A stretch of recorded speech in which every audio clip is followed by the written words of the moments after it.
In this video, I'll be showing you how you can easily get the dimension of any physical quantity very fast. Now recall that in our previous class, we looked at the concept of dimensioning and dimensional analysis, where we said in dimensioning, we want to express any physical parameter or quantity in terms of mass, capital M, length, capital L, or time, capital T. And we said this is called the MLT system of dimensioning. Now I'll be showing you how to quickly get this for any parameter. Let's use this question as a sample. The question here says, what is the dimension of the constant of Newton's law of gravitation?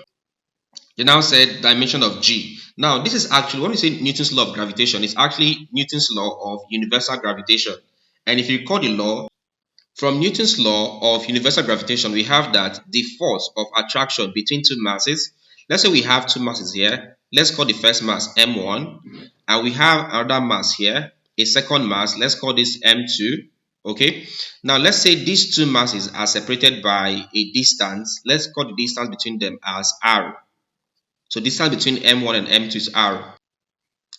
Newton's law of gravitation simply gives the force of attraction between two masses, and it states that the force of attraction between two masses is directly proportional. So force of attraction, capital F, is directly proportional to the product of the masses. That becomes M1 multiplying M2 product. Okay.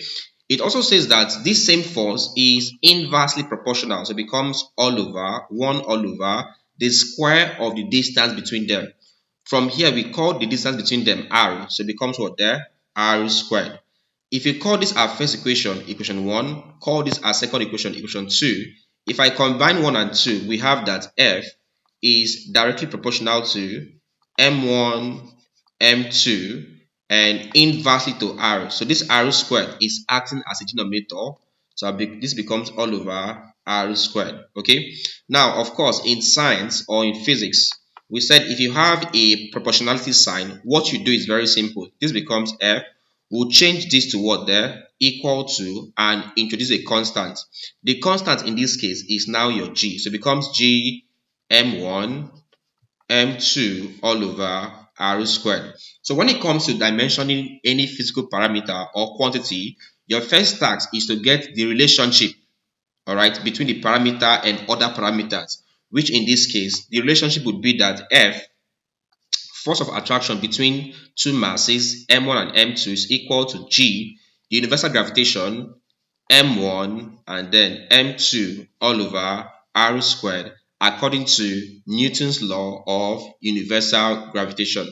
So at this point, what next? My next task here is to make G to be subject of the formula.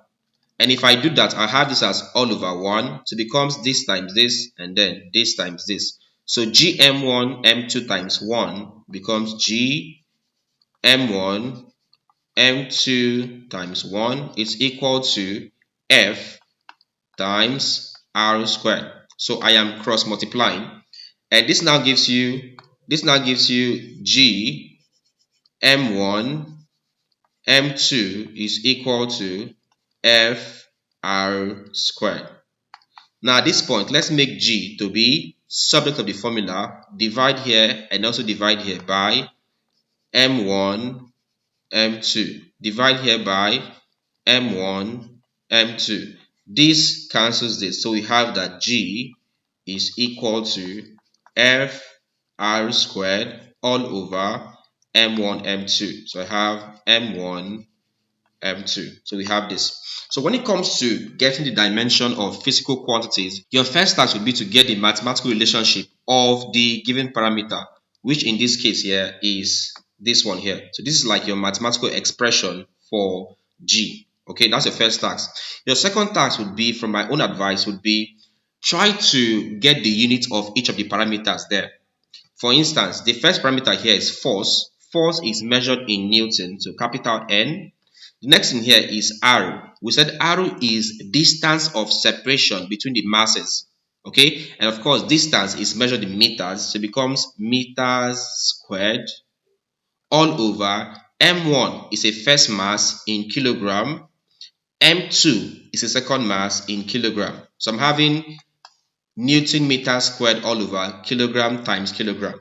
Now, at this point, your next task will be, if I look at this, when we talk about MLT, we said M is mass. Okay, mass is measured in kilogram. Okay, L is length. Length is measured in meters. And then T is time. Time is measured in seconds. So if I look at what I have here, you can see meters there. That's for length. For length, you can see kilogram and kilogram. That's for mass. But then this Newton here is not a fundamental unit. Meanwhile, if you missed our previous class on fundamental quantities, fundamental units, and of course dimensioning, I will leave a link in the video description. So check the video description. You see a link to our first class that explains all of this in full from the very scratch. Okay. Now let's come back to Newton, which is force. All right. We said Newton is the unit for force. When we say force, what is force exactly? From Newton's second law, we know that force is equal to mass, this times acceleration. Okay. Mass is measured in kilogram times acceleration is measured in meter per second squared. That means 1 Newton is equal to kilogram meter per second squared, as you can see here. All right. That means I've broken down Newton to be equal to, so Newton here becomes kilogram meters per second squared. That's Newton dot meter squared, which is of course in its fundamental units, all over kilogram times kilogram. So all over kilogram times kilogram. So dot means times there.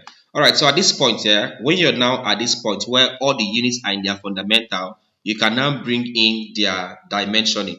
Now, how do you do that? We said mass is a capital M and is measured in kilogram. L is length measured in meters, and T, capital T, is time in seconds. Okay, so it means wherever I see kilogram, I'll put M. That's this. Wherever I see length, wherever I see meter, I'll put length, and wherever I see second, I'll put time. Okay, now let's get that done. So from this, what do we have there? From this is equal to kilogram, this one here, and kilogram is in what there? And kilogram is for what's there? Mass, as we said earlier. So kilogram becomes mass. We have meters here, and we said meters is for length, so it becomes times length. We have seconds here, so seconds is for time, so it becomes T. The second is raised to power minus 2, so it becomes T to the power minus 2. Dot, you have M, which is meters, representing length, becomes length.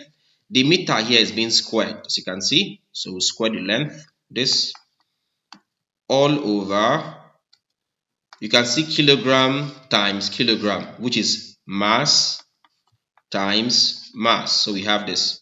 All right, so at this point now, we can now simplify this. This will now be equal to, we have the first in there, M, that's mass, into, let's take all the length. This is L here, and this is L squared. So L times L squared, it becomes L cubed. So it becomes L cubed. Okay, so that's simply L times L squared. The concept here is simple. The power for this L is 1. The power for this L is 2. So it becomes 1 plus 2. And that gives us the 3 here. That's L cubed. Then you have this one here, which is T to the power minus 2. T to the power minus 2. All over. So this all over. You have M times M. M times M is M squared. So we have this. All right, so at this point, let's simplify further. If you're very good with your mathematics, you know that this will cancel this. Okay, I'm left with 1M. So M squared means you have 2M here. Right, so this M will cancel M. I'm left with 1M here. And this is equal to, you have L cubed T to the power minus 2 all over M. You have this. Now put this in index form. In index form, this is equal to, I will always advise that you shift out your denominator, all right, or take out the numerator from denominator. And how do you do that? My numerator here is L cubed T to the power minus 2. Shift it out times, I'll now be left with 1 all over whatever thing you have in denominator. That's 1 all over mass. From here, this is equal to L cubed T to the power minus 2 times what I have here, 1 over M in index form is simply equal to M to the power what there? Minus 1. So note that in mathematics indices, if I have 1 all over, let's say A is simply equal to my denominator a raised to power minus 1. That's a simple concept. Now in this, we call this the MLT dimensioning system, MLT. So we'll always place the mass first before the length and then the time. So that means for G, the dimension is equal to, take the mass first, becomes m to power minus 1. Take the length, next becomes L to power 3.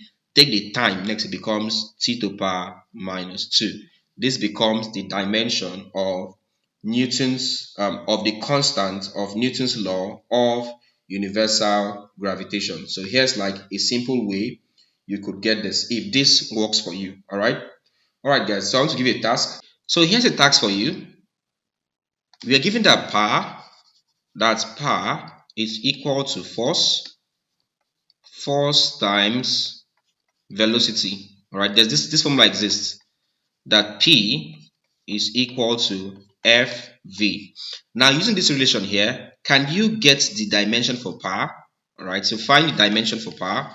Find the dimension for power.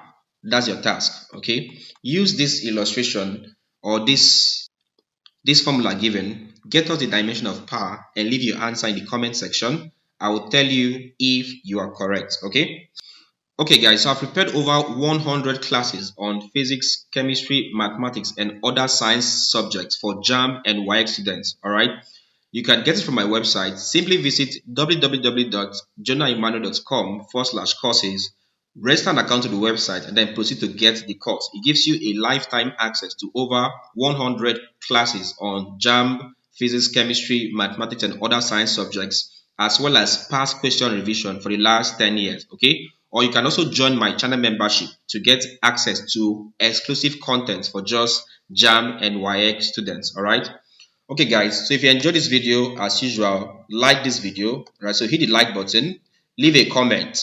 For the comment, tell us the dimension of power. All right, I gave you a relationship here where I said power is equal to force times velocity. All right, from this, get the dimension of power and leave your answer in the comment section and I will tell you if you're correct. Don't forget to also subscribe. If it's your first time here or if you're yet to subscribe, please do well to subscribe to this channel and of course hit the bell icon. Select all so that you get notified whenever we upload new content. Then finally, share this video to your friends so that they can also learn. Thank you and see you in our next class.